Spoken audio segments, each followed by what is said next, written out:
Another thing to take into consideration when it comes to forage management is high corn prices. Forages have always been the foundation of a successful cattle program.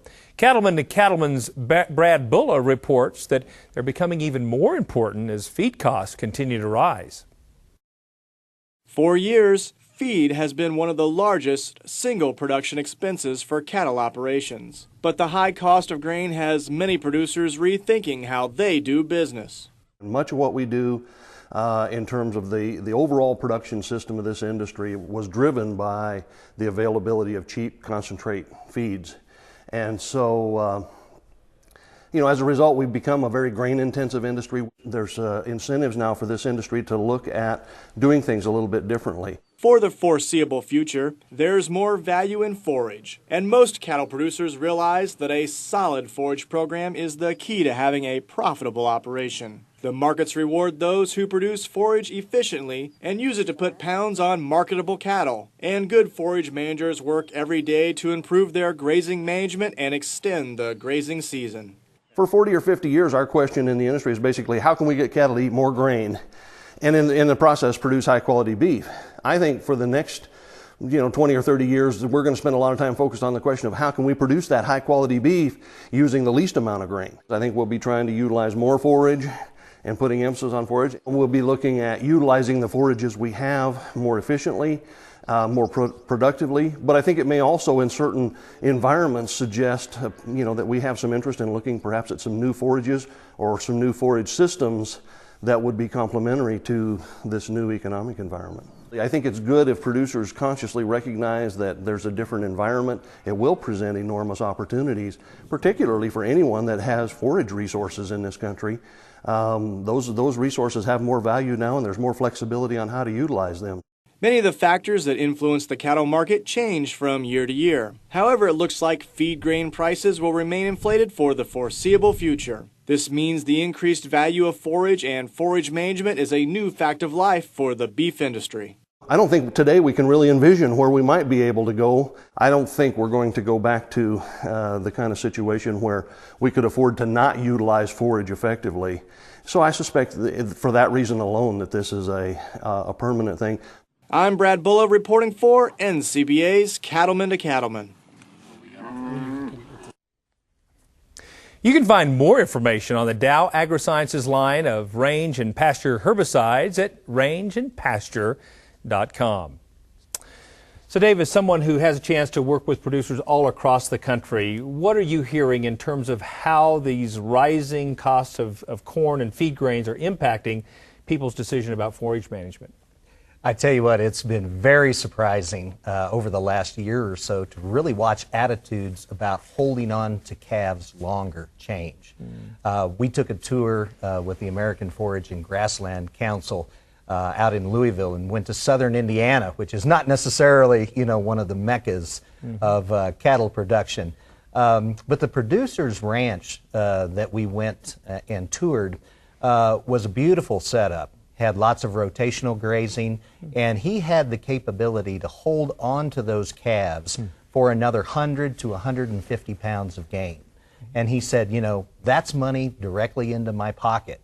And with today's prices being what they are, that's very critical to folks. I think we're going to see quite a bit more of intensive forage management and folks really trying to garner some of that additional earnings from their particular herds. Jeff, from a real-world perspective, again, grass has always been the foundation of your operation. How have these changes in forage prices and the market in general impacted your decision-making? That's interesting. A good friend of mine has said that when he used to drive around the country, he would look at other people's livestock and their cattle and look at how well they were doing. But now when he drives around the country, he looks at the grass and the grassland and how that looks. And I think in general, the industry is moving that way, where before, they're not minimizing cattle genetics at all, but maybe the grassland production is coming up to the same level as what the cattle production is. So I think that's the direction that our industry is moving. We're grass farmers first, aren't we? That's right. That's right. And Glenn, from your perspective, what have these increased forage and feed grain prices meant in your operation?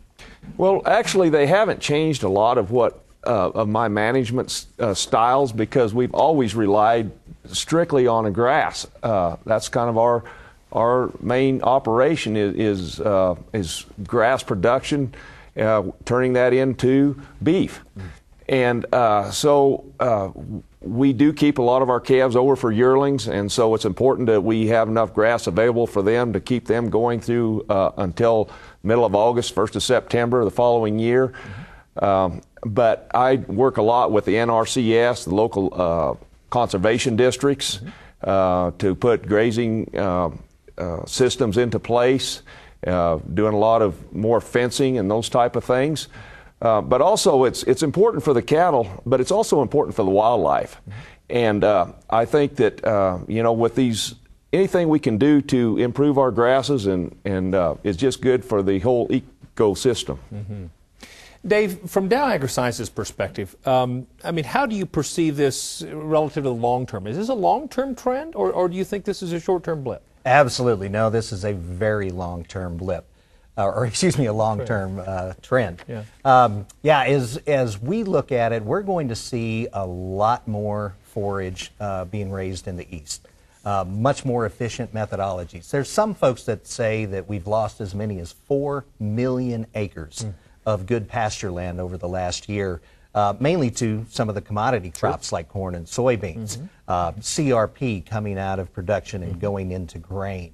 And so as you look at losing that amount of grass, it's going to be absolutely critical that we produce the rest of those acres and utilize them in a very efficient manner. That's going to mean cross-fencing. That's going to mean weed and brush control is going to become ever more critical.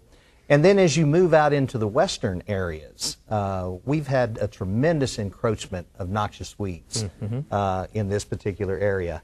And it's absolutely critical that to bring those acres back into productivity, not only, as Kevin said, for the cattle, but also for a lot of the wildlife and other multiple uses that we get off of those acres, that we get a handle on those noxious weeds. And so we see that as being a long-term trend as well, to try to get in and really reclaim some of those acres that we've lost. Yeah, we're going to have to think totally differently about it. Pat, from your perspective, I mean, as you think about how you would recommend producers optimizing the utilization of forage in their operation, what would you recommend? Well, oftentimes the calls that we get, someone is in a bad situation. They may have a bad weed problem, and that's the reason that we may be contacted. But they really need to look at it more in a holistic manner and trying to integrate this site fertility and grazing management and weed control, so that there's not really a silver bullet there, but there is a holistic approach to managing that land. And so we try to get people away from thinking of just kind of addressing one problem, but understand how they got into that problem. Very good. Glenn, from your perspective, how does increasing the amount of forage you're able to grow in your operation benefit your operation?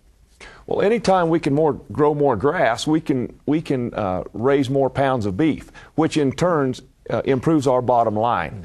So it's really important that we keep our pasture lands in good shape, that we don't let these noxious weeds get out of hand.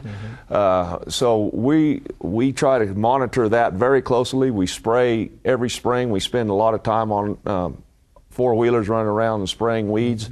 And but anytime that we can make our grasses better, it makes our cattle better, and it makes our bank accounts bigger. This is a great discussion, guys, and I'm anxious to pick it up after break.